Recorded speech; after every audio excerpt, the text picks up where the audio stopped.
Whether you're just starting on your crafting journey or you're a seasoned pro looking for the perfect project, this video, all about the best craft you likely never tried, is for you.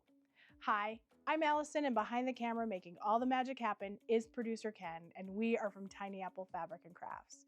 Now let's talk about a craft that is perfectly portable, it doesn't take much to get started, and it makes stunning and versatile finished projects of all shapes and sizes. Have you guessed it? It's English paper piecing. Now, if you guessed it before the big reveal, or if you have been an English paper piecer for ages, be sure to let us know in the comments. English paper piecing, or EPP for short, is basting pieces of fabric to paper templates and then stitching by hand the pieces of fabric into a finished project. Sometimes the shapes are all the same, like in these examples. Arguably the most common shape in EPP is a hexagon. Other times, different shapes are used to create a design like this, or my personal favorite, this. Either way, the rules of EPP are pretty simple. No matter what shapes are used, it all has to tessellate or fit together with no gaps or overlaps. English paper piecing has been around since the 18th century, so chances are pretty good that you've heard of it. But do you know why it's such an amazing craft? Well, it's super portable. Waiting for an appointment? Do some stitching. Sitting in your favorite comfy chair? Do some stitching. Muddling through your 100th hour of T-ball practice this week? Do some stitching. No need for a bulky sewing machine or massive cutting mat. No special tools. Just grab a little kit like this and you're good to go. I'll show you what I keep in my kit a little later. It's super zen. The repetitive motion of stitching those tiny pieces together is like a mini meditation session. Who needs a yoga mat when you've got a needle and thread, am I right? It's the perfect way to unwind after a hectic day. You don't need expensive equipment. Needle, thread, paper, fabric, that's it.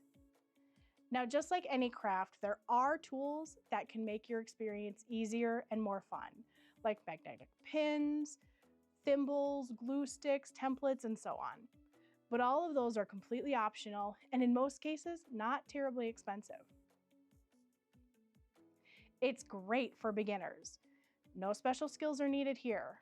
While there is more than one way to sew these pieces together, most English paper piecers use a simple whip stitch. There is a project for every person. Do you consider yourself more fun and modern, or classy and traditional, playful, elegant?